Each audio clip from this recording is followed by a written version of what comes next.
नमो ज्ञानेश्वरा नमो ज्ञानेश्वरा। निवृत्ती उदारा सोपान देवा। मुक्ताबाई नमो त्रिभुवन पावनी। आद्यत्रय जननी देवांची जयांचे केलिया स्मरण। होय सकळ विद्यांचे अधिकरण। तेचे वंदू श्री चरण श्री गुरूंचे ते नमस्कारुनी आता। ओम नमोजी आद्या वेद प्रतिपाद्या। जय जय स्वसंवेद्या आत्मरूपा।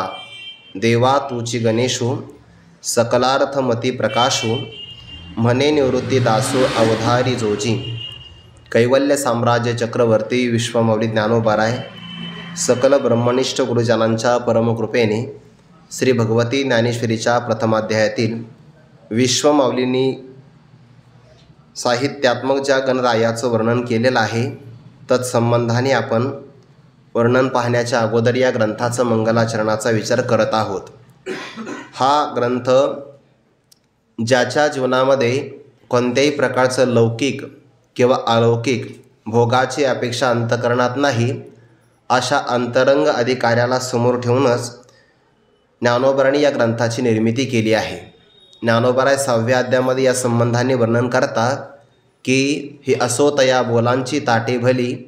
वरी कैवल्य रसे ओगरिली हे प्रतिपत्ती मिया केले निष्कामासी। जी आत्मबोधाची आवडी केली स्वर्ग संसाराची कुरोंडी। ते वाचून येथेची गोडी नेनती अनेक। या संबंधाने ज्ञानोबाराय उदाहरण देतात, ज्याप्रमाणे चंद्राला ओळखायचं असेल तर त्याला कावळा कधीच ओळखू शकत नाही, पण चकोर मात्र चंद्राला चांगल्या प्रकारे ओळखू शकतो। तसं प्राकृत जो पुरुष आहे, विषयासक्त आहे किंवा इंद्रियांच्या अधीन गेलेला आहे, त्याला या ग्रंथाचं महत्त्व कळणार नाही। पण ज्याने आपल्या जीवनामध्ये स्वर्ग सुखाची किंवा इहलोकातल्या प्रापंचिक सगळ्या प्रकारच्या भोगाची लालसा अंतःकरणातून सर्वथैव टाकलेली आहे, त्याला मात्र या ग्रंथाचं महत्त्व कळेल। जैसा वायसी चंद्र नोळखीजे तैसा प्राकृतिक ग्रंथ हा नेनीचे। आणि तो हिमांशूची जेवी खाजे चकोराचे। तैसा सज्ञानासी तरी हा ठावो आणि अज्ञानासी आन गावो। मनोनी बोलावया विषय पहावो विशेष नाही। या संबंधाने ज्ञानोबाराय 6व्या अध्यायामध्ये हे वर्णन करतात। याचा अर्थ असा आहे की ज्याच्या जीवनामध्ये ब्रह्मजिज्ञासा झालेली आहे आणि ज्याने विवेक वैराग्य समाधी षटक मुमुक्षुत्व या साधन चतुष्टय संपत्तीचा आपल्या जीवनामध्ये स्वीकार अवलंबन किंवा प्रयत्नपूर्वक हे संपादन केलेलं आहे, तोच या ग्रंथाचं महत्त्व जाणू शकतो। आणि मग अशा ब्रह्मजिज्ञासा संपन्न असणाऱ्या साधकाला त्या ब्रह्माचं आत्मत्वाने ज्ञान प्राप्त व्हावं। आणि ते ब्रह्म तर अवाङ्मनस गोचर आहे, कोणत्याही इंद्रियाला विषय होत नाही। मनाने आपल्याला मनन करता येईल, बुद्धीने आपल्याला एखाद्या विषयाला जाणता येईल, इंद्रियांच्या द्वारे आपल्याला एखाद्या विषयाचं प्रत्यक्ष करता येईल। पण ब्रह्मस्वरूपाचा जर विचार केला तर यापैकी कोणत्याही प्रमाणाचा किंवा कोणत्याही इंद्रियांचा किंवा ज्ञानाकरता असणाऱ्या कोणत्याही साधनाचा परब्रह्म किंवा आत्मतत्व विषयच होत नाही। ज्ञानोबाराय एकाच ओळीमध्ये तत्संबंधाने आपल्याला स्पष्टीकरण सांगतात की मनाची नखी न लगे जेथ बुद्धीची दृष्टी न रिगे। ते इंद्रिया की रजोगे काही होईल। ते पर्वतावर चढणारे जे असतात ना, चढणाऱ्या पुरुषाला आरोहक असं म्हणतात। आणि जे गिरी म्हणजे उंच असणाऱ्या पर्वताच्या कड्यावर चढतात तर त्याची संधी होते बघा, गिरी आरोहक, तर त्याचा संधी होतो गिर्यारोहक। तर गिर्यारोहकामध्ये सुद्धा यनादेश झालेला आहे बरं, त्या ईमध्ये य होतो आणि आ त्यामध्ये मिसळतो। तर मग ते गिर्यारोहक जे असतात, आता हल्लीच्या काळामध्ये सुविधा खूप आहे बघा, त्याला इंग्रजी भाषेमध्ये ट्रॅकिंग असं काहीतरी बहुतेक म्हणतात, ट्रेकिंग। तर ते पर्वतावर चढतात। मग आता पर्वतावर चढायचं असेल तर ते आपल्यासारख्याला जमणार नाही। आपण रस्त्याने जरी व्यवस्थित चाललो तर भरपूर झालं आपल्याला, आणि पर्वतावर चढायचं म्हणलं की ते वेगळं आहे। त्या पर्वतावर चढायचं म्हटलं की एखाद्या कपारीमध्ये आपल्याला आश्रय मिळावा लागतो, तिथे आपला हात तरी कमीत कमी त्या कपारीमध्ये जावा लागतो। काहीचा हात त्या कपारीमध्ये जात नाही कारण कपारच नसते।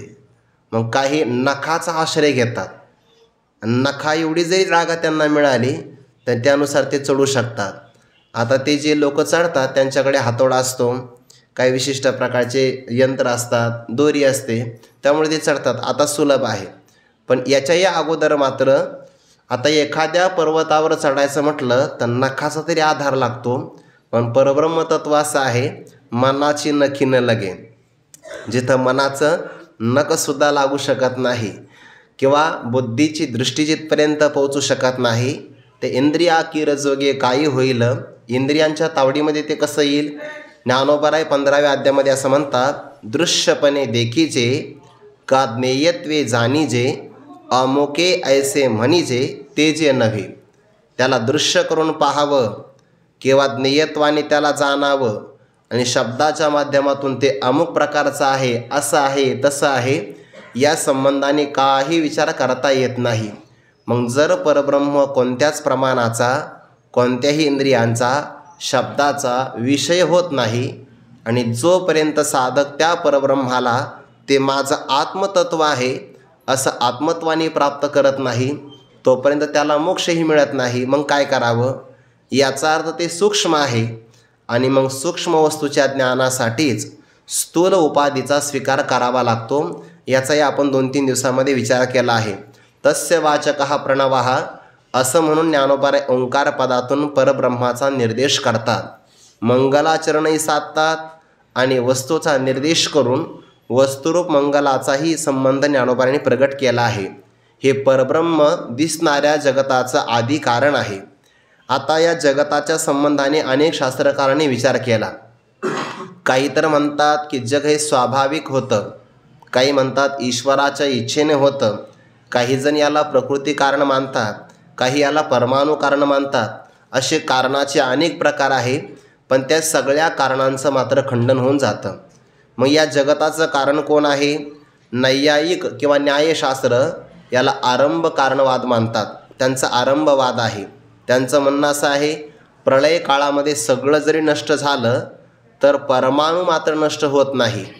ईश्वराच्या इच्छेने 2 परमाणू एकत्र येतात, त्यांचं द्व्यणुक त्रिणुक असं होऊन मग पदार्थांची निर्मिती होते. त्यांच्या संबंधाने त्यांनी आरंभवाद मानलेला आहे. सांख्यांनी परिणाम कारणवाद मानलेला आहे. त्यांचं म्हणणं असं आहे की प्रकृती जगताचं कारण आहे आणि प्रकृतीचा परिणाम म्हणजे जग होतो. पूर्वरूपाचा परित्याग करून दुसऱ्या प्रकारची अवस्था प्राप्त होणं याला परिणामवाद असं म्हणतात. पूर्वरूपम परित्यज्य अवस्थांतरापत्तीही परिणामः. जसं की दुधाने आपल्या पूर्वरूपाचा परित्याग केला की त्याचा परिणाम म्हणून दही तयार होतं, तसं प्रकृतीचा परिणाम जग तयार होतं. पण प्रकृती जड आहे, जड काही कशाला कारण होऊ शकत नाही. आरंभवादामध्ये त्यांनी ईश्वर मानलेलाच आहे, पण वैकल्पिक रूपाने कधीकधी ते मानतात. मग आपल्या वेदांत शास्त्रामध्ये विवर्तवाद मानलेला आहे. त्यांचं म्हणणं असं आहे, जगताला कारण ब्रह्मच आहे. इथे ब्रह्म कारणवाद म्हणत असताना त्या परब्रह्माचा परिणाम होतो हे सांगण्यात तात्पर्य नाही. परब्रह्म हे असंग आहे, अधिष्ठान रूपाने आहे आणि त्याच्यावर जगत भासतं, म्हणजे जगताचा भ्रम होतो. सिद्धांत असा आहे की एखादा पदार्थ खोटा असेल तर खोटा पदार्थ ज्यावर भासतो ते अधिष्ठान सत्य असावं लागतं. निरधिष्ठान भ्रम होत नाही. भ्रमाला कोणतं तरी अधिष्ठान लागतं.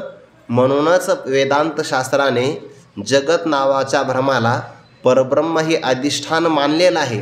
या संबंधाने कारण मानलं, नाहीतर ते कारणच आहे असं म्हणण्याचं वेदाचंही तात्पर्य नाही. कारण 15व्या अध्यायामध्ये ज्ञानोबराय म्हणतात, जे कार्यना कारण जया दुजेना एकपण आपण या जे जाण आपणची. जगत आपल्याला दिसतं, जगत प्रतीतीला येतं, मग प्रतीतीला येणाऱ्या जगताचं कारण सांगावं या संबंधाने त्याला आद्य असं म्हटलेलं आहे. यतो वा इमानी भूतानि जायन्ते येन जातानि जीवन्ति यत्पर्यन्ते विसंविशन्ति तद्विजिज्ञासस्व. ब्रह्माचं असंगत्व अबाधित ठेवून त्या ब्रह्मस्वरूपाला जगताच्या संगतीकरता माया नावाची उपाधी मानलेली आहे. उपाधी लागली की परब्रह्माला ईश्वर असं नाव येतं आणि मग त्या ईश्वराचा संकल्प होतो, एकोहम बहुश्याम प्रजा एय. मी एकटाच आहे, मी पुष्कळ भाव एकाकी न रमते. मग ज्याप्रमाणे आपल्याला स्वप्न पडतं की नाही, जीवाच्या स्वप्नामध्ये एवढं सामर्थ्य आहे, तर ईश्वराच्या मायेमध्ये किती सामर्थ्य असेल. आपल्याला स्वप्न पडतं की नाही? स्वप्नाचं कारण आहे ना, ज्ञानोबा म्हणतात का स्वप्नाशी कारण निद्रा. स्वप्नाला कारण निद्रा आहे. खरं असं आहे, जागृती, स्वप्न आणि सुषुप्ती या 3 अवस्थेमध्ये प्रवास करणारं चैतन्य त्याला जीव चैतन्य असं म्हणतात. पण आपल्याला क्रमाने अशाच अवस्था अनुभवाला येत नाही. जागृती, स्वप्न आणि सुषुप्ती असा अनुभव येत नाही आपल्याला. आपल्याला अनुभव कसा येतो? जागृती, झोप म्हणजे सुषुप्ती, आणि झोपेमध्ये झाला विक्षेप ना मग स्वप्न. स्वप्न संपलं की पुन्हा झोप, आणि लवकर उठला तर मग जागृती. असा प्रवास आहे. मग गाढ झोपेशिवाय तर स्वप्न काही पडत नाही. मग स्वप्न कुठं पडतं? वेदामध्ये याचा विचार आला. आपल्या कंठामध्ये एक पुरीतत नावाची नाडी, पुरीतत नावाची, त्या नाडीचं त्यांनी माप सांगितलेलं आहे. एखाद्या लहान मुलाच्या मस्तकावर असणारा एखादा केस घ्यायचा, त्याला बाल असं म्हणतात, आणि त्याचे पुन्हा 100 भाग करायचे. 100व्या भागाचाही पुन्हा 100 भाग करायचे, म्हणजे 100 गुणिले 100. मी एका विद्यार्थ्याला कीर्तनात विचारलं, बरं 100 गुणिले 100, तो मला 200. अरे म्हटलं मी अधिक नाही सांगितलं, मी गुणाकार सांगितलं. बहुतेक त्याचं गणित एवढं तयार असल्यामुळे सरकारने 8वीपर्यंत सरसकट पास असा नियम ठेवलेला आहे. ते 100 गुणिले 100 केलं की 10,000 होतात. म्हणजे एका लहान मुलाच्या मस्तकावर असणाऱ्या केसाचा 10,000वा भाग जितका सूक्ष्म असेल तितकी सूक्ष्म आपल्या कंठामध्ये ती पुरीतत नावाची नाडी आहे. शरीर आपलं फार मोठं आहे बरं, त्याचं फार विज्ञान आहे योगशास्त्रानुसार. याच्यामध्ये काय काय रचलेलं आहे ते फक्त ईश्वराला माहिती आहे. आपण फक्त खाण्याचंच काम करतो, बाकी आपल्याला काही माहिती नाही. जे आपण खातो त्या अन्नापासून 5 दिवसाने रस तयार होतो. रसाचा 5 दिवसानंतर रक्तामध्ये परिवर्तन होतं, आणि मग ते रक्त, आपण घेतलेला प्राणवायू, नंतर असणारं जल, हे सगळ्या शरीरामध्ये त्याचा पुरवठा करावा याकरता भगवंताने अगोदर यामध्ये पाईपलाईन टाकून ठेवलेले आहे. रक्तवाहिन्या. मला कोणीतरी सांगितलं की रक्तवाहिन्यामध्ये 2 प्रकार आहे. शुद्ध रक्त पुरवठा करणाऱ्या रक्तवाहिन्या वेगळ्या आहे, आणि अशुद्ध रक्त पुरवठा करणाऱ्या त्यासुद्धा रक्तवाहिन्या वेगळ्या आहे. काय रचना असेल ना ईश्वराची. हे सगळं देवाने निर्माण केलं. विस्तार मला त्याचा नाही करायचा. त्या कंठामध्ये पुरीतत नावाची नाडी आहे, आणि त्या नाडीमध्ये किती अल्प जागा आहे? लहान मुलाच्या मस्तकावर असणाऱ्या केसाचा 10,000वा भाग जितका सूक्ष्म असेल तितक्या सूक्ष्म असणाऱ्या त्या नाडीमध्ये आपलं मन फक्त एक क्षणभर जातं, आणि एका क्षणामध्ये मन त्या नाडीमध्ये जर प्रवेश करत झालं, नियम असा आहे, आपलं मन जर नेत्रात असेल तर त्याला जागृती म्हणतात. आपलं मन कंठामध्ये गेलं की त्याला स्वप्न म्हणतात. आपलं मन हृदयामध्ये आलं की त्याला सुषुप्ती असं म्हणतात. हे सगळ्या 3 अवस्थेचे प्रकार आहे. म्हणजे मन हृदयामध्ये गेलं, अंतःकरणामध्ये सुषुप्ती अवस्था, जर कंठामध्ये आलं तर स्वप्न अवस्था, आणि डोळ्यामध्ये आपलं मन असेल तर जागृती. मग आमचं मन तर कंठातही नसतं, कधी कधी डोळ्यातही नसतं, त्याला तंद्रा म्हणतात. त्याला ते डोळे दिसताना उघडे दिसतात, पण काही आतमध्ये मात्र जात नाही. ही नवीन अवस्था आहे बघा, तंद्रा. कधी काही लोकांना सुषुप्ती, मूर्छा पडते की नाही, ही अवस्था आहे. मग कंठामध्ये एक क्षणभर आपलं मन प्रवेश करतं तर तेव्हा स्वप्न पडतं. जर तो वारकरी असेल ना तर त्याला पंढरपुराचं स्वप्न पडतं बघा.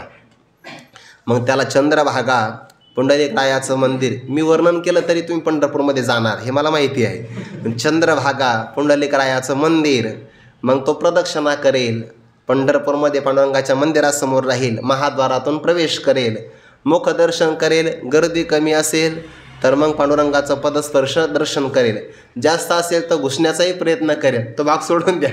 हे त्या वारकरी जर असेल तर त्याला हे संस्कारामध्ये सगळं दिसतं. मग आता कंठामध्ये संपूर्ण पंढरपूर मावावं एवढी जागा आहे का? नाही. बरं, त्याला स्नान करायचं, प्रदक्षिणा करायची, दर्शन करायचं एवढा वेळ तरी आहे का? म्हणजे अल्प काळामध्ये, अल्प देशामध्ये स्वप्न पडतं, तर स्वप्नामध्ये एवढा विस्तार होऊन जातो. आपल्याला तिथं वाटत नाही आपलं मन आला की क्षणभर स्वप्न पडले. जर जीवाची असणारी अविद्या एवढा स्वप्नाचा प्रपंचाचा विस्तार करू शकते, तर ईश्वराची माया ही अनंत ब्रह्मांडाला का निर्माण करत नाही? म्हणून त्या सगळ्या ब्रह्मांडाला निर्माण करणारं जे आहे त्याला आद्या असं म्हणतात. ओम नमोजी आद्या. मग ते जगताचं कारण आहे कोणी सांगितलं? आम्ही आमच्या मनाने सांगत नाही, त्याला प्रामाण्य असावं लागतं. आपल्या भारतीय तत्त्वज्ञानामध्ये सगळ्यात महत्त्वाचं प्रामाण्य आहे वेदाचं.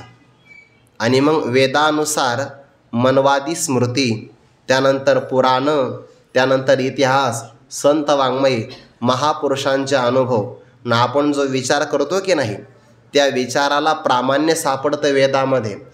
पाश्चिमात्य देशामध्ये सुद्धा तत्त्वज्ञ लोक झाले, पण त्यांनी जो विचार केला तो स्वबुद्धीनेच केला आणि म्हणून त्यांचं तत्त्वज्ञान हे अपूर्ण ठरलं. आपल्या तत्त्वज्ञानाला प्रामाण्य कोणाचं आहे? तर वेदाचे आहे. जे वेदाची वज्रांगी असं म्हटलं आहे बघा. वेदाचं रक्षण फार महत्त्वाचं आहे, कारण वेद हा कोणी निर्माण केलाच नाही. अपौरुषयम प्रमाण वाक्यम त्याला वेद असं म्हणतात. धर्माचं किंवा परब्रह्माचं प्रतिपादन करणारं अपौरुषेय प्रमाण वाक्य आणि त्या वाक्यांचा समूह त्याला वेद असं म्हणतात. वेद हा कोणी निर्माण केला नाही आहे. समाधी भाषेमध्ये वेदातले मंत्र प्रगट झालेले आहेत. यश्च निश्वसितम वेदाहा, परमात्म्याच्या निश्वासापासून वेद निर्माण झाले आणि त्या वेदाने सांगितलं की या जगताचं कारण परब्रह्म आहे. मग सच्चिदानंद रूपाने वेदाने विधिमुखाने परब्रह्माचं वर्णन केलं. असत जड दुःख हे जगाचं स्वरूप आहे आणि तसा परमात्मा नाही, म्हणून सत्यम ज्ञानम अनंतम ब्रह्म हे विधिमुखाने वर्णन आहे. आणि जगत हे कार्य आहे, जगताचं कारण माया आहे. कार्य आणि कारण हा परब्रह्म परमात्मा नाही. न येती यालाच नेती पदाने निषेध असं म्हणतात. पंचदशीकारांनी तिसऱ्या प्रकरणामध्ये असं म्हटलं आहे, निषेध कुठपर्यंत होऊ शकतो आणि निषेध कोणाचा होत नाही. इदम रूपम तु यत् यावत् तत्यक्तुम शक्यते खिलम अशक्यो ह्यनिदम रूपम स आत्माबाधवर्जितः. जेवढं इदम पदाला विषय होतं. इदम पद किती मोठं आहे? इदम पद म्हणजे जगत, संस्कृत शब्द आहे, पण आता हे ऐकण्याची सवय ठेवावी लागेल. कालांतराने ते कळून जातं. आपल्याला 5 ज्ञानेंद्रिय, 5 कर्मेंद्रिय आणि 11 मन आहे. या 11 इंद्रियांच्याद्वारे आपण जेवढं जाणतो, चांगलं लक्षात ठेवा, 11 इंद्रियांच्याद्वारे आपण जेवढं जाणतो, अनुमान प्रमाणाने आपल्याला जेवढं कळतं, शास्त्राने जेवढं आपल्याला कळतं, त्या सगळ्या येणाऱ्या घटकाला जे याच्यामध्ये सामावतं त्याला इदम असं म्हणतात. आणि या इदम पदाला जगत असं म्हणतात. म्हणजे जगताची मर्यादा कुठपर्यंत आहे?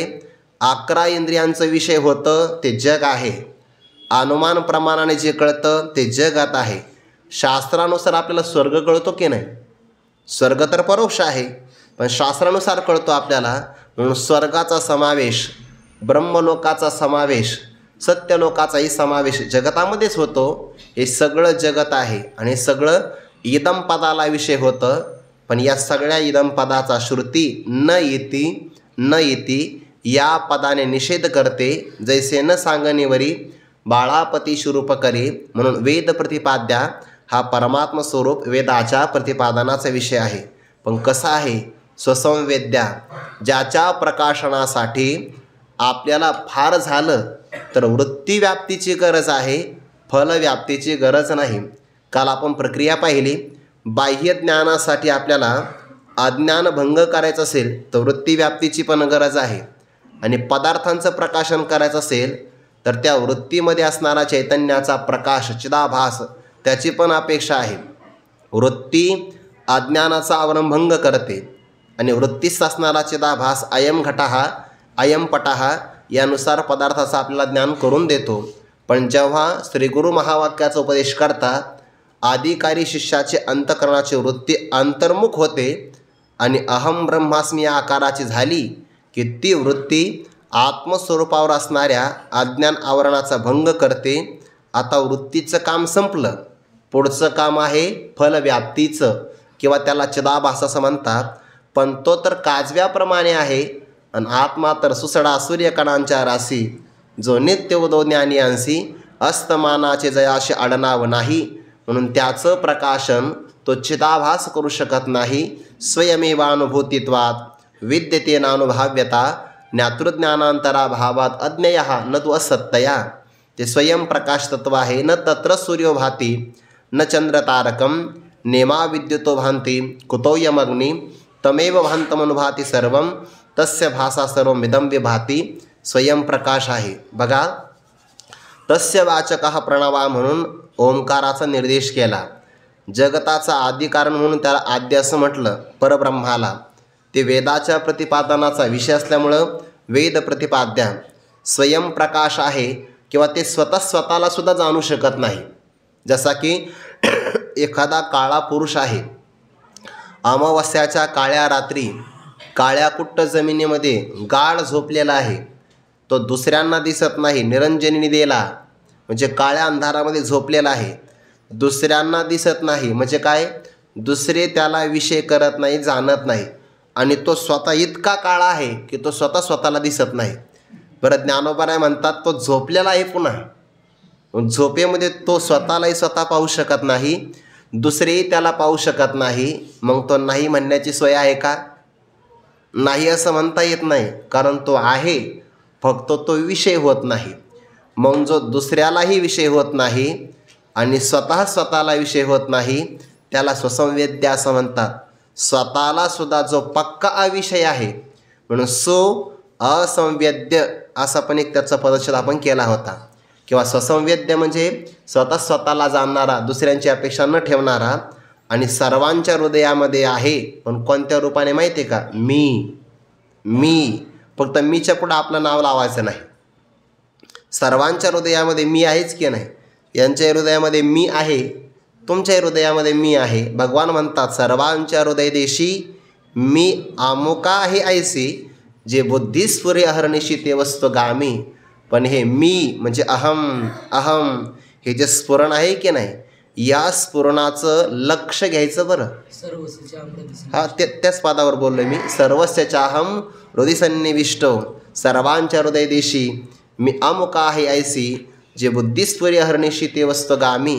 सर्वांच्या हृदय देशामध्ये, कारण बुद्धी हे सत्वगुणाचं कार्य आहे.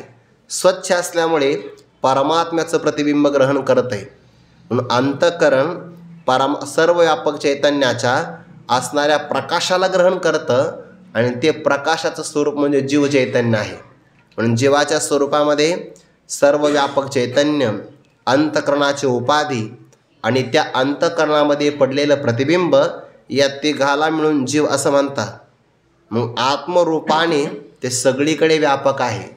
म्हणजे ज्ञानोबांनी पहिल्याच ओळीमध्ये तत्वमसी महावाक्याचा उपदेश केला आहे. बघा, तत्वमसी महावाक्यामध्ये 4 वेदाची 4 वाक्य आहे की नाही? 4 वेदाच्या 4 वाक्यामध्ये प्रज्ञानम ब्रह्म, त्या प्रज्ञानम ब्रह्म म्हणत असताना प्रज्ञानम नाम आत्मस्वरूप, आत्माच ब्रह्म आहे. दुसऱ्या वाक्यामध्ये अयम आत्मा ब्रह्म, पहिल्यांदा आत्मा घेतला नंतर ब्रह्म. त्यानंतर पुढे कोणतं आहे? अहम ब्रह्मास्मी, अहममध्ये सुद्धा आत्मतत्वच आहे आणि मग ब्रह्म.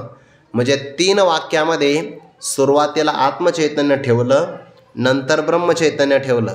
फक्त तत्वमसी महावाक्य असं आहे की त्याच्यामध्ये तत्पदाने अगोदर ब्रह्माचा संबंध आहे आणि त्वम पदाने आत्म घेतलेला आहे. म्हणून ओम आद्या वेद प्रतिपाद्या स्वसंवेद्या हे सगळं तत्पदाचं व्याख्यान आहे आणि आत्मरूपा या पदामध्ये त्वम पदाचं व्याख्यान आलं. फक्त तत्त्वम याच्यामध्ये वाच्यार्थाचं ग्रहण करायचं नाही, लक्षार्थामध्ये असणारं ऐक्य ज्ञानोबांनी प्रतिपादन केलं.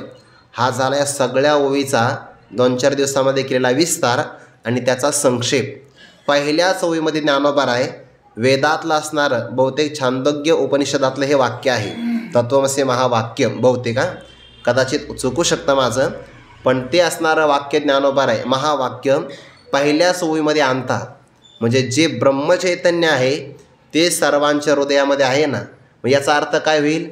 ते ब्रह्मचैतन्य आत्मरूपाने तूच आहेस तत्त्वम अशी इथे महावाक्याचा ज्ञानोबा उपदेश करतात.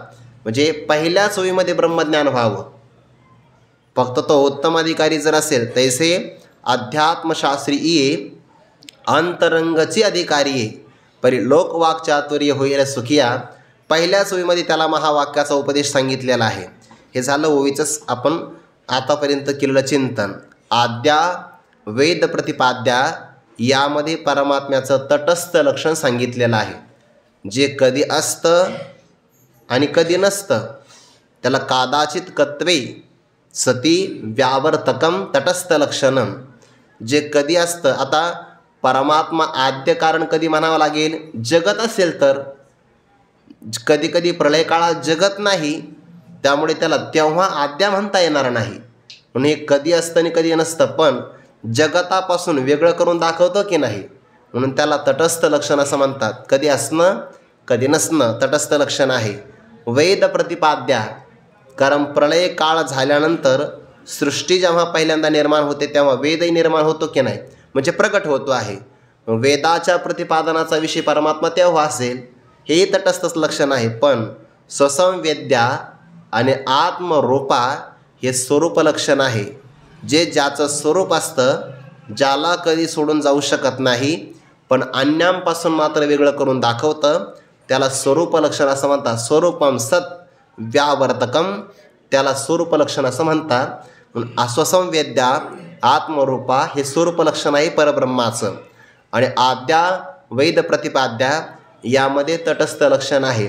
आद्यापदामध्ये जन्माद्यशयतः ब्रह्मसूत्राचा निर्देश आहे. वेद प्रतिपाद्या यामध्ये शास्त्र योनित्वात या सूत्राचा संबंध आहे. ओंकार पदामध्ये तस्य वाचकः प्रणवः हे परब्रह्माचं वाचक असल्यामुळे अथा तो ब्रह्मजिज्ञासा या सूत्राचाही आपल्याला विचार करता येईल. मग असं जे परब्रह्म स्वसंवेद्य आहे, आत्मरूपाने सगळीकडे व्यापक आहे, मग तेच परब्रह्म ईश्वर आहे का? ज्ञानोबा म्हणतात हो. देवा कोणता देवा? मग आत्मदेवा तूची गणेशू सकलार्थमती प्रकाशू मने निवृत्ती दासो अवधारी जोजी. अवधारी याचा अर्थ आपण माझ्याकडे लक्ष द्यावं, श्रवण करावं. आता यातला एक बारकावा घेता येईल आपल्याला. ज्ञानोबारांच्या समोर जे श्रवण करायला आलेले आहेत ना, त्याविषयी ज्ञानोबारांची काय भावना आहे? म्हणजे श्रोत्यांना ज्ञानोबारा श्रोते म्हणून पाहत नाही. जर आपण ज्ञानोबारांच्या काही ओव्यांचा विचार केला तर ज्ञानोबारा समोर येणाऱ्या श्रोत्यांना संत असं म्हणतात. 12व्या अध्यायातली अंतिम ओवी आहे, ज्ञानदेव म्हणे तुम्ही, संत ओळगावे ती आम्ही. हे पडविलो जे स्वामी श्री निवृत्ती देवे. किंवा तुम्ही संत माझी आकडा, तेठीचा कराल बहुडा, तरी तुम्हा माने एवढा होईन मी. म्हणजे वक्त्याने श्रोत्याकडे पाहत असताना या भूमिकेतून पाहावं की समोरचा असणारा श्रोता हा श्रोता नाही, तो आपल्याकरता संत आहे. नाथ महाराजांनी असं म्हटलं आहे, जर चांगला अधिकार संपन्न असणारा जर श्रोता मिळाला आणि त्याला पाहिल्यानंतर जर वक्त्याला आनंद झाला नाही तर समजून घ्या वक्ता रिकामा आहे. माझा शब्द नाही बरं, हा शब्द नाथ महाराजांचा आहे. सप्रेम मिनली आश्रोता जय पूर्ण सुखावेना वक्ता, तै तो जाणावा अवघारिता कथा सारामृता चवी नेणे. कारण कथेमध्ये अमृत प्रकट व्हायचं असेल तर याकरता वक्ता आणि श्रोता यांचं नातं जुळलं पाहिजे. गुरुवारे बाबा सांगत असतात की वक्ता आणि श्रोता यांचा रक्तगट जुळला पाहिजे. रक्तगट म्हणजे व्यवहारातला घ्यायचा नाही बरं. ए बी आणि ओ हे नाही घ्यायचे. ते रक्तगट त्याच्यावर आपल्याला काही घेणं देणं नाही सध्याला. पण वक्ता आणि श्रोता यांचा विषय आवड एक असली पाहिजे, तेव्हा त्यांचा तो रक्तगट जुळतो. आणि असा जर श्रोता जर मिळाला तर मग तिथं जी गोडी तयार होते त्याची परत आपल्याला उपमा देता येत नाही. भगवान म्हणतात अर्जुना, तुची प्रिय आणि तुची श्रोता वरी प्रियाची वार्ता प्रसंगी आली आणि तयाही वरी विपाये प्रेमळ संवाद या होये ती गोडीशी आहे कांटाळे. मग कोणत्याही विषयाचा आहे ना तो रसिक असावा लागतो. गुरुवारी मारुती बाबा सांगत असतात, एक व्यक्ती पुण्यासारख्या शहरामध्ये रसिक होते बघा काही संगीताचे, आणि त्याला काय म्हणतात बघा, सवाई गंधर्व. मोठा कार्यक्रम, जगप्रसिद्ध कार्यक्रम असतो, त्याच्यातलं आपल्याला काही फार ज्ञान नाही. पण मग तिथं असे रसिक असणारे मंडळी ऐकायला जातात आणि ते रात्रभर त्यांचे ते चालते कार्यक्रम रात्रभर. आणि मग सरते शेवटी बात शेवट कशाने व्हावा, तर मग भैरवी घ्या असं म्हणतात बरं. तो शेवटीच म्हणायचा असतो, रात्रीच असं काही नाही, सर्वात शेवटी भैरवी, त्याच्यापुढं म्हणायचं नाही, असं संगीतातला काहीतरी नियम आहे.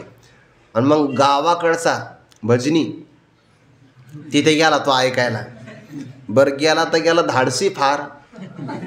सूत्रसंचालन करणाऱ्या लोकांना म्हणलं, का हो मला इथं संधी मिळेल का, तो मला 5 वर्ष झाले मी प्रयत्न करतो, मला आत्ताच सूत्रसंचालन मिळालं, मी सुद्धा गायक आहे चांगला, आणि तुला कुठून संधी मिळणार आहे. बरं तो बसला आणि मग गुरुवारी मारुती बाबा सांगत असत, त्याने एक पद घेतलं. कोणतं पद, नाही मी बोलत.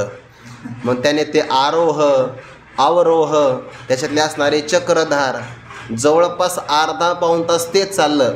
मग त्याने आळवायला सुरुवात केली, नाही मी बोलत, नाही मी बोलत. याला राग आला, तो नाही बोलत नाही बोलत नाही बोलत, मी चाललो म्हणे घरी. त्याच्याला तो रसिक नाही ना. जो जिथला रसिक नसतो त्याला त्यातली गोडी नसते बघा. जो जेथीचे गौरव नेणे तयाशी ते भिंगुळवाने. म्हणून वक्ता आणि श्रोता हा एक रूप असला पाहिजे. ज्ञानोबऱ्या श्रोत्यांना पाहत असताना तुम्ही संत माझी या कडा, संत या भूमिकेतून पाहतात.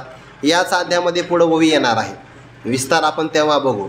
आणि ज्ञानोबरा या ओवीमध्ये मात्र श्रोत्यांच्या समोर असं म्हणता की माझं हे व्याख्यान आहे ना, एकतर संतांकरता आहे किंवा माझ्या गुरुदेवांकरता आहे, नाहीतर परब्रह्माकरताच आहे. किंबहुना मज तुमची या कृपा काज ती लागी व्याज ग्रंथाचे केले. से माझं व्याख्यान निवृत्तीनाथांकरताच आहे, श्रोत्यांच्या रूपाने असणाऱ्या संतांकरताच आहे, किंवा या दोघांच्याही अंतःकरणामध्ये सर्व व्यापक रूपाने आत्मरूपाने विराजमान असणारं जे ब्रह्मचैतन्य आहे, त्या ब्रह्मचैतन्याला म्हणतात अवधारी जो. आता हे ईश्वरा, हे परब्रह्मा, ओंकार स्वरूप गणेशा, मी माझी असणारी ओवी या फुले मोकळी, ही शब्दाची असणारी फुलं तुमच्या चरणारविंदे मी अर्पण करणार आहे. याकरता आपण माझ्याकडे लक्ष द्यावं. लक्ष नाही आणि मग द्यावं असा भाव नाही घ्यायचा. तुमचं माझ्याकडे चांगलं लक्ष असावं. आपण व्यवहारामध्ये म्हणतात की नाही की तुमचं आमच्याकडे लक्ष असावं बरं, म्हणजे आम्ही जर चुकलो तर आम्हाला सांगत चला, किंवा आमच्यावर तुमची कृपादृष्टी असावी. अवधारी जो, लक्ष असावं ही भावना आहे.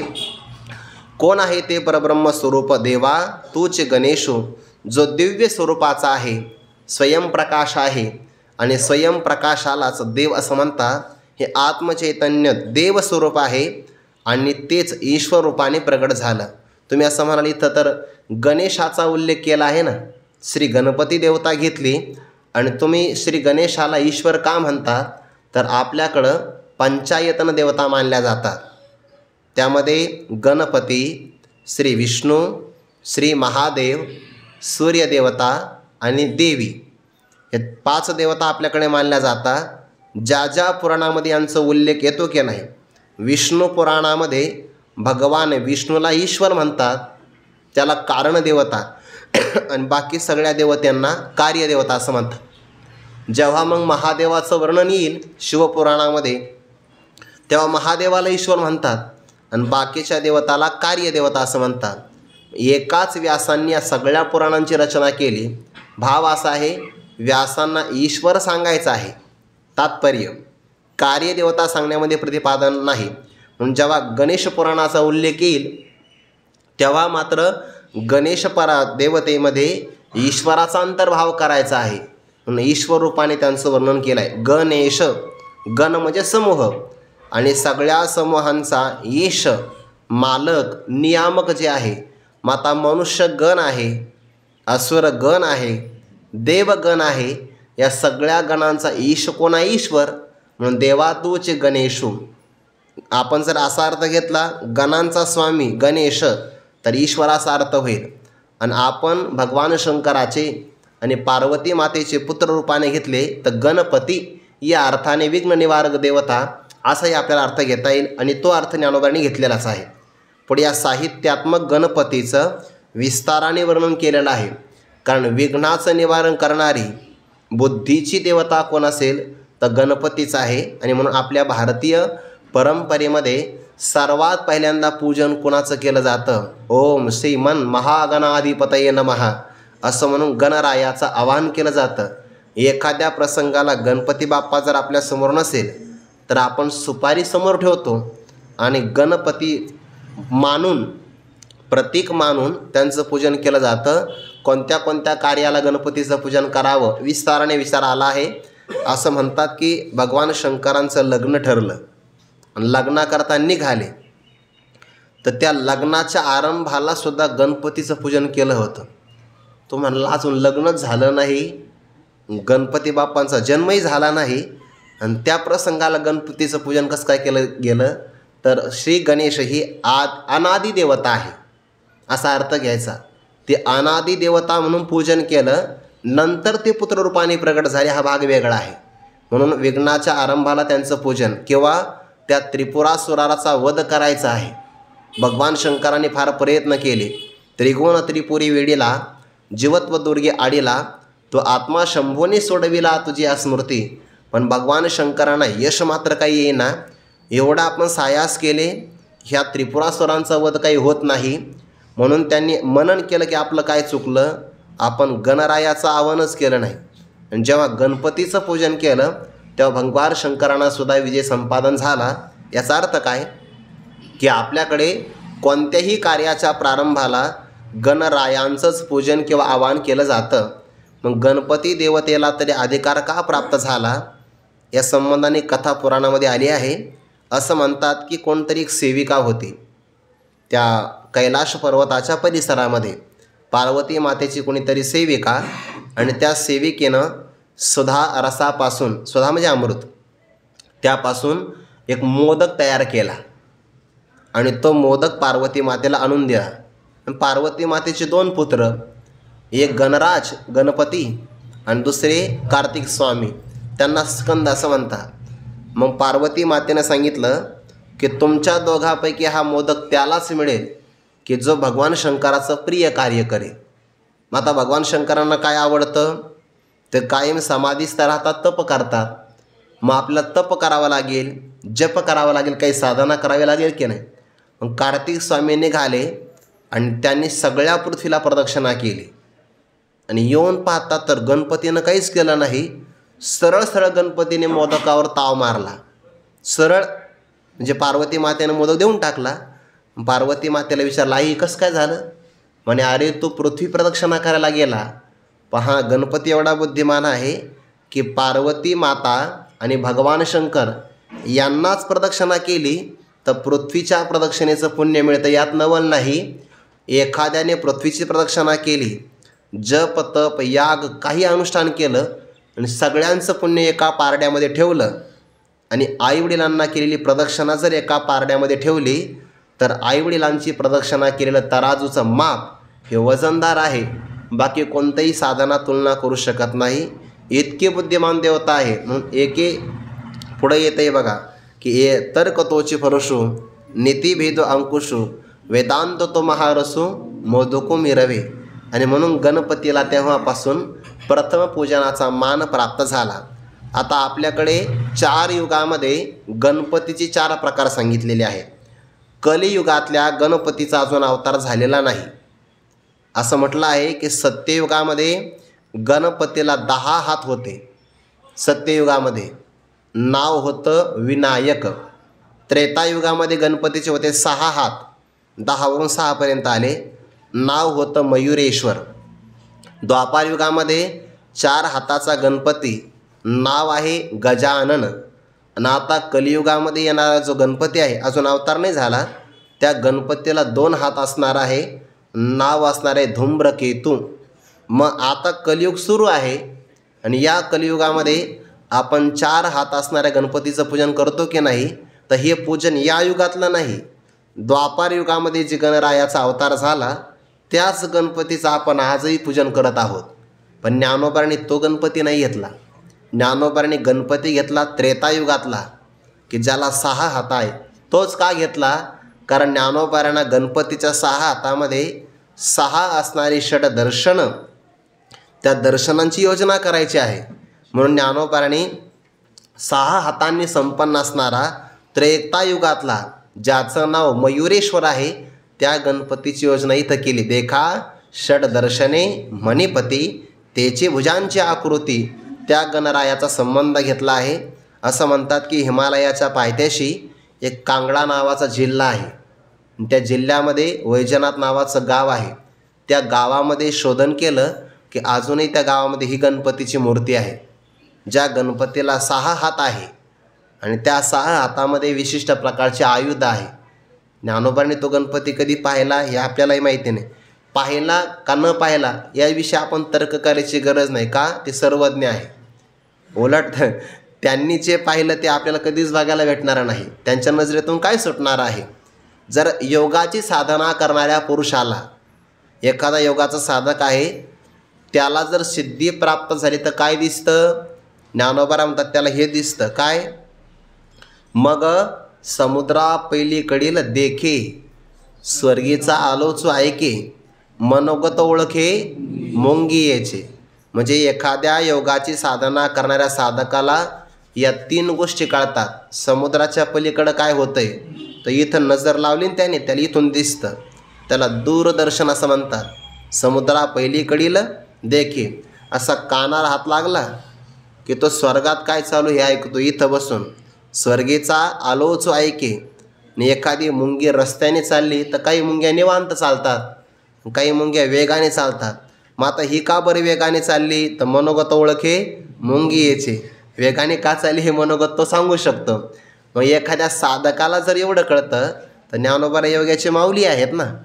ज्ञानराज माझी योग्यांची माऊली. त्यामुळे या सगळ्या ब्रह्मांडामध्ये कुठं काय आहे ते सहज ज्ञानोबा जाणू शकतात. आणि त्याच गणपतीचा निर्देश ज्ञानोबा इथं करतात.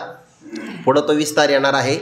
आता इथं ओंकार स्वरूप असणारं परब्रह्म जे आत्मरूपाने सर्वांच्या हृदयात आहे, त्याच ओंकार स्वरूप परब्रह्मावर ज्ञानोबा गणेशाचं रूप करतात. बरं, म्हणजे परब्रह्मच काय आहे? गणपती भगवान आहे किंवा ओंकार असणारं परब्रह्मच ईश्वर रूपाने आहे. आणि दुसरा तिसरा भाव की ते सर्वांच्या हृदयामध्ये आत्मरूपाने आहे. आता ओंकार स्वरूप परब्रह्म एवढं व्यापक आहे तर ज्ञानोबा त्याला गणेशाची उपमा देऊन आता त्या गणराजावर संपूर्ण असणारं विश्वातलं साहित्यात्मक गणपतीची योजना करायची आहे. जगातलं सगळं साहित्य त्यांच्या कोणत्या कोणत्या अवयवाच्या ठिकाणी आहे ते ज्ञानोबा त्यांना अलंकृत करणार आहे. वैकुंठवासी गुरुवर्य गुलेबाबा पाठामध्ये म्हणायचे, बुवा ज्ञानोबा उत्तम कलाकार आहे, उत्तम कलाकार. आणि त्यामुळे कोणत्या अवयवाच्या ठिकाणी कोणत्या प्रकारचं शास्त्र, कोणत्या स्मृती, कोणत्या पुराणांची योजना करावी ते ज्ञानोबा आपोआप करतात. विस्तार पुढे येणारच आहे. देवा तूच गणेशू, तुम्ही गणराज आहात, गणपती भगवान आहात, ईश्वर आहात. सकलार्थमती प्रकाशू. इथे 2-3 पाठ आहे बरं. एक पाठ आहे सकलार्थ प्रकाशू. सकलार्थ त्या शब्दामध्ये मती नाही घेतलं. सकलार्थ प्रकाशू. एक आहे सकलमती प्रकाशू आणि तिसरा पाठ आहे सकलार्थ मती प्रकाशू. असे 2-3 पाठ आहे. त्याला पाठभेद म्हणतात. कोणाचं चुकीचं आहे बरोबर आहे असा अर्थ नाही त्याचा. तो वादविवाद आपल्याला नाही करायचा आणि करूही नाही. जो अर्थ चांगला लागेल, अपूर्व लागेल त्याचं आपण ग्रहण करावं. हे सगळे महापुरुषांनी स्वीकारलेले पाठभेद योग्यच असतात. अर्थ फक्त आपण लावला पाहिजे. आपण पहिला पाठ घेऊ. सकलार्थ प्रकाशू. अर्थ शब्दाचा अर्थ होतो विषय किंवा अर्थ शब्दाचा अर्थ होतो या साहित्यातल्या प्रत्येक शब्दाचा अर्थ, त्यातलं तात्पर्य, त्यामध्ये असणारा अभिप्राय. आणि या सगळ्या अर्थांचं प्रकाशन करणारी, ज्ञान देणारी देवता कोण असेल ती गणराया आहे. म्हणजे सगळ्या शब्दांच्या मध्ये असणारं तात्पर्य काय आहे त्यातलं तात्पर्य कळावं आणि याचं प्रकाशन कोण करतं तर गणराज करतात. हा झाला सकलार्थ प्रकाशू शब्दाचा अर्थ. दुसरा अर्थ आहे सकलमती प्रकाशू. सकलमती म्हणजे सगळ्या प्राणीमात्रांच्या ठिकाणी मती आहेच की नाही. मती म्हणजे बुद्धी. आपल्याच ठिकाणी बुद्धी असं नाही बरं. सर्व प्राणीमात्रांच्या ठिकाणी बुद्धी आहे. जर कदाचित आपण एखादी बैलगाडी जुंपली आणि आपण गावातून आपल्या मळ्यापर्यंत दूर असेल आणि आपण बैलांना घेऊन गेलो, ठीक आहे, पौर्णिमेच्या दिवशी नेलं तर काही अडचण नाही, रस्ता दिसतो. पण जर तुम्ही अमावस्यालाही घेऊन गेले तर बैल बरोबर आपल्याला आपल्या असणाऱ्या मळ्यापर्यंत घेऊन जाता, रस्ता चुकत नाही. बरोबर त्यांना कळतं. मला ते चांगला एक तुम्हाला अनुभव सांगतो की प्राण्यामात्रामध्ये मती कशी असते. मला आठवलं सहज म्हणून. आमच्या गल्लीमध्ये एक कुत्री होती. मला काही माझ्या गावाचा इतिहास नाही सांगायचा, मला तर उदाहरण आठवलं म्हणून सांगतो आहे. मग ते गल्लीतल्या कोणत्याही व्यक्तीवर भुंकत नसायचे, पण जर गल्लीच्या बाहेरचा एखादा अपरिचित आला की त्याला मागं जाऊन पकडायचे, चावायचे. मग ते आमच्या एका शेजारच्या व्यक्तीला ते आवडलं नाही. मग त्याने काय केलं, गोड बोलून त्याला चपाती वगैरे टाकली आणि धरलं आणि एका गोणीत बांधलं आणि गोणीमधून गाडीवर ठेवलं, टू व्हीलर दुचाकीवर, आणि आड रस्त्याने तो गाडी घेऊन गेला. आड रस्त्याने तालुक्याच्या ठिकाणी तो सोडून दिलं आणि तो चांगल्या रस्त्याने आला. तो येण्याच्या अगोदर कुत्री गल्लीत हजर. काय सांगायचं आहे मला, प्राणी मात्रामध्ये मती असते ना, मती. किंवा आपण विहिरीवर जर गेलो, विहिरीवर तर विहिरीमध्ये काही काही झाडं असतात बघा कडेला, आणि त्याची असणारी शेवटची फांदी त्या विहिरीत डोकावलेली असते आणि त्या शेवटच्या फांदीच्या टोकावर एक खोपा असतो. कोणाचा? सुगरणीचा. नाव किती गोड आहे. त्याला काही भागामध्ये देवचिमणी म्हणतात बरं, काही भागामध्ये. पण ती बरोबर बघा, काय इंजिनियर असेल ती काय माहिती, त्याला एक चोच आहे आणि 2च पाय आहे, हात नाही.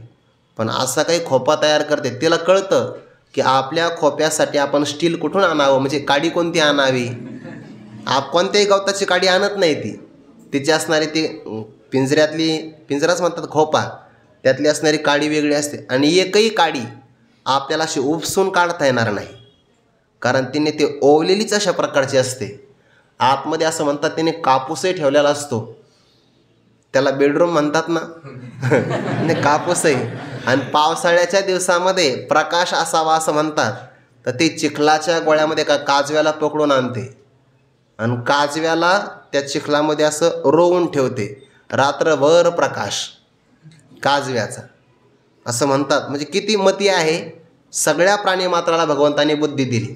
म्हणजे एखादा सर्प जर आलाच कदाचित तिच्या खोप्यामध्ये तर येऊ शकत नाही, कारण प्रवेश असा उलट असतो बघा. खोप्याचा भाग एकीकडे फुगीर असतो आणि प्रवेश करायचं म्हणलं की असा खालून प्रवेश करावा लागतो. त्याला काही एंट्री म्हणतात ना, एंट्री पॉईंट, तसं खालून आहे.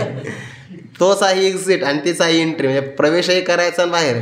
मग त्याला पण मती आहे की नाही. मग सगळ्या मतींना प्रकाश देणारा परमात्मा आहे. महाभारतामध्ये असं म्हटलंय, परमात्मा जेव्हा एखाद्यावर कृपा करतो की नाही तर त्याचं रक्षण करत असताना फक्त त्याला मती देतो. आता त्या मतीचा कसा भाग आहे थोडा विस्तार मी उद्या करेल, आज नाही करणार. मग झाला पहिला पाठ सकलार्थ प्रकाश, दुसरा पाठ आहे सकलमती प्रकाश आणि तिसरा पाठ आहे सकलार्थमती प्रकाशू. सगळ्या प्रकारचे अर्थ आणि त्या सगळ्या अर्थांना जाणारी मती, या दोन्हींचंही प्रकाशन करणारा परमात्माचा आहे. जगतामध्ये काही इहलोकातले विषय आहे तर काही परलोकातले विषय आहे. म्हणून विषय जड असतात आणि जड असणाऱ्या विषया जाणण्याकरता मती म्हणजे बुद्धी असावे लागते. म्हणजे परमात्मा त्या सगळ्या विषयांचंही प्रकाशन करतो आणि विषयांना जाणणारी जी मती बुद्धी आहे त्या बुद्धीचंही प्रकाशन करणारा परमात्माच आहे. बुद्धी सगळ्यांना जाणते पण बुद्धींनाही जाणणारा परमात्माच आहे. आणि एका नाही बरं, सकलार्थमती प्रकाशो. मग सगळ्यांच्या बुद्धीला, सगळ्यांच्या विषयाला कोण जाणतो? ईश्वर. वेदाहम समतितानी वर्तमानानी चार्जुन भविष्यानी च भूतानी मामतु वेदन कश्चन. भगवान म्हणतात, अर्जुना, मी आतापर्यंत झालेले सगळे प्राणी मात्र झालेल्यांना जाणतो, भूतकाळातले जे आता आहे त्यांनाही जाणतो आणि भविष्यामध्ये काय होणार आहे तेही मी जाणतो. तुझे जेवढे जन्म आतापर्यंत झाले ते सगळे मला माहिती आहे, माझेही मला माहिती आहे, फक्त आठवतात मला, तुला मात्र आठवत नाही. भगवान म्हणतात ना, ते बहुनेमी व्यतीतानी जन्मानि तव चार्जुन तान्यहम वेद सर्वाणी न त्वं व्यथ परंतप. या असणाऱ्या पदाचा विस्तार आपण उद्या पाहू. पुंडलिक वरदारी विठ्ठल श्री ज्ञानदेव तुकाराम माऊली ज्ञानेश्वर महाराज की जय. जगद्गुरु तुकाराम महाराज की जय. सद्गुरु जोग महाराज की जय.